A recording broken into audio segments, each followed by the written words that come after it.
Hello and welcome to another Sync Executive Insight.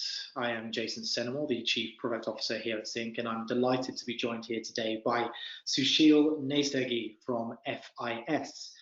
Susheel is the Head of Intelligent Automation for the Banking Solutions Division at FIS, and will be joining us in March at the Southeast IT and Security Leaders Forum taking place in Miami, which he will be presenting on Robotic Process Automation.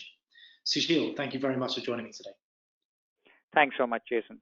Thank you for having me here.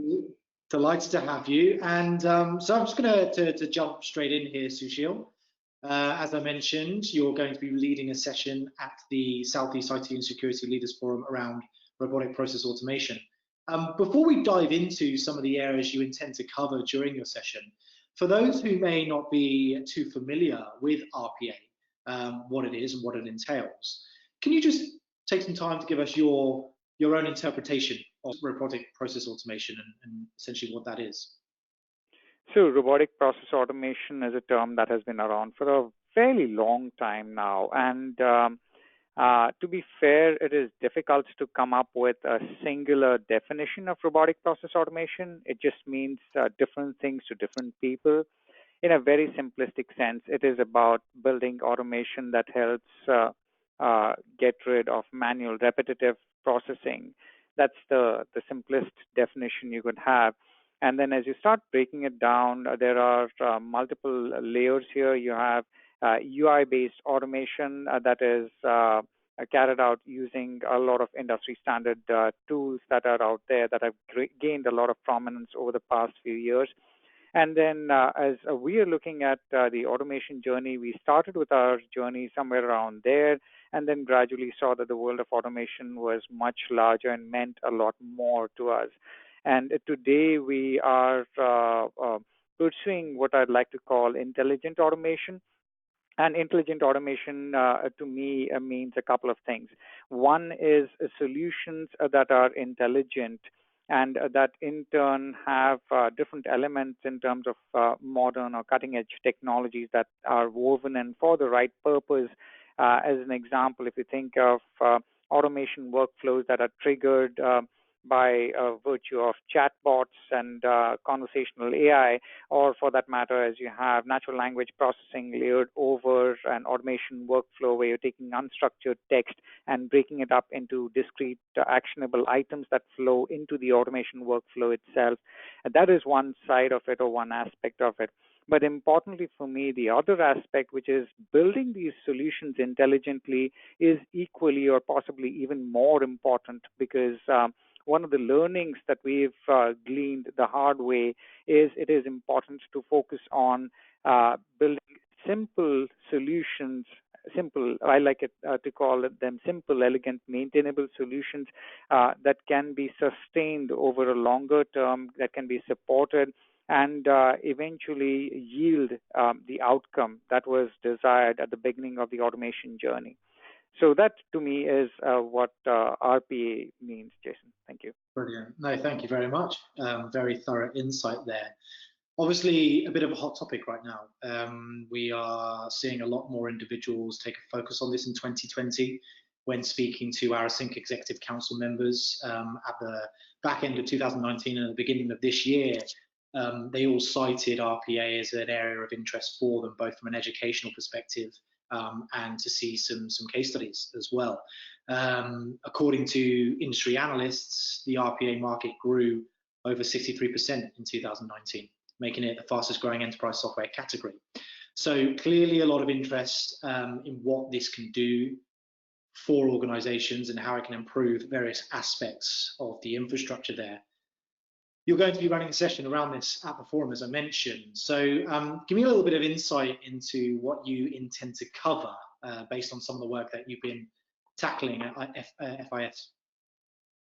So I will just say this. The goal of my session is to have an interactive discussion. And as I mentioned earlier, it's a journey. So along the journey, I'm sure there are other individuals I'll be interacting with who will have some learnings to share as well. And what we will do, or what I would like to do, is focus on some 2 or 3 things that would be important as part of the construct itself of this session. One is to talk about scenarios where intelligent automation actually works. There are many times there's this sort of a force fitting of an automation solution where it's not really necessary. So just talking about where it would actually work, that's one. The second one is, as I briefly mentioned earlier, looking at scenarios or areas where we would augment the intelligent automation solutions that we build with intelligence. And as I briefly talked about NLP, chatbots, and so on. That's one. Then the next one would be using hybrid systems to expand our capabilities. And here again, looking at what other technological pieces come in on the front end of the automation piece as well, and then also on the back end. So as an example, when you talk about the front end piece, areas where we could use, say, smart forms, digital forms, and so on, and layer those ahead of the automation workflow. And then on the back-end side, we actually work with the data that is gleaned as or collated as part of the automation, and have analytics and so on baked in there. And then last but not least, the important one, which is pitfalls and caveats, right? Some of the learnings here in terms of whether you'd want to invest in one single platform versus a sort of a hybrid approach, and finding, like I said, the best tool for the best problem or best mechanism for addressing a specific business issue or challenge. So those are some of the things that I would like to cover. And importantly, as I mentioned earlier, have this sharing of learnings around each of these areas for that matter. So there are some collective takeaways for the group. Definitely, and obviously safe in the knowledge that a lot of the participants in the room are going to be at varying levels of education and implementation of this software.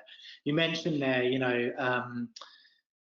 caveats, right, and takeaways from these things, and I suppose to that point, how people can be best prepared to even begin the RPA journey. So Correct. for those individuals that are going to be in attendance at the forum who haven't even begun to dabble with this kind of area of technology, what would you encourage them to do as an initial starting point? So let me start with first saying that this is not easy, right? It is something you have to be prepared for. That this is, I just keep using the word journey. Some others may call it an odyssey, but it is something that takes a lot of investment in terms of time, effort, and then also persistence and patience are other attributes that are necessary to make a program of this sort successful. For the first steps, it's just that of getting started and validating a proof of concept within an area that is tangible, both for the individual concerned and then also for the executive leadership. Because to get leadership buy-in into an automation program is extremely, extremely important. It cannot stand on its own legs. It needs support from various quarters, and the leadership blessing piece is an important aspect, because obviously that ties into funding and other important aspects here. So finding that one tangible use case where you can implement automation, and for that one, you need not even be focused on return on investment, which is going to be a key aspect or key driver for the overall program. But if you're able to demonstrate that result, and that can be built very easily, a lot of the tools today that you would see in the marketplace have these versions or trial versions that you can use, or developer versions that you can use to put together a proof of concept that doesn't take too much time. And once you get started on that journey, and it is interesting that even technology providers such as Microsoft is now foraying into this space. And you may have heard some of the sound bites that came from Microsoft Ignite, that where they are now releasing the Power Automate framework, which in fact includes areas around UI automation, coupled with Microsoft Flow, which is always or there for or has been there for some time.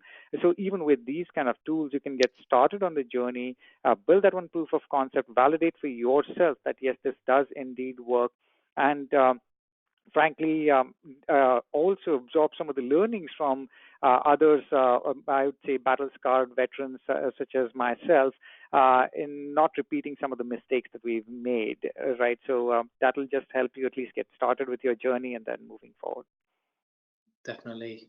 You mentioned something there as well about executive buy-in, which I can imagine is something that a lot of individuals struggle with. But even further to that, once you've got the executive buy-in and you start rolling out these technologies, navigating and managing that change all the way down the system in the organization, especially when there's a fear that robots are going to replace humans for certain tasks, I can imagine also throws up a lot of challenges.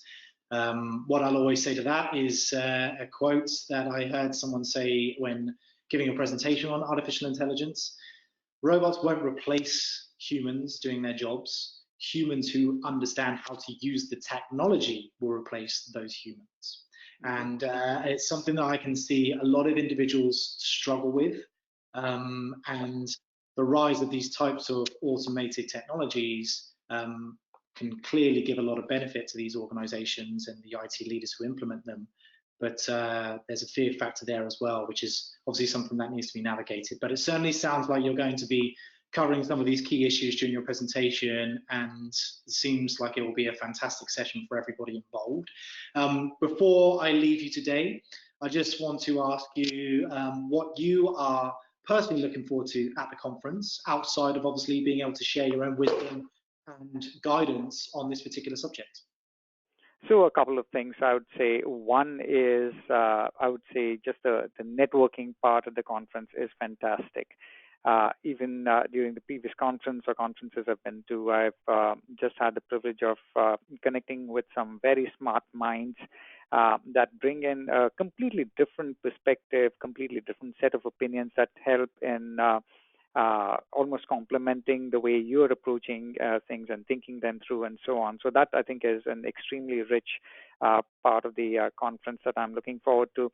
And then the other part is, of course, the sessions are extremely valuable as well. A lot of fascinating sessions, I would say, whether they were on artificial intelligence or on cybersecurity and so on. So I had a lot of takeaways from the last conference, and I'm looking forward to the current one as well.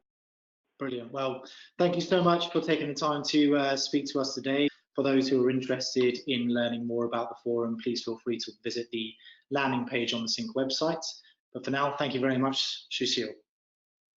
Thank you so much, Jason. Thank you.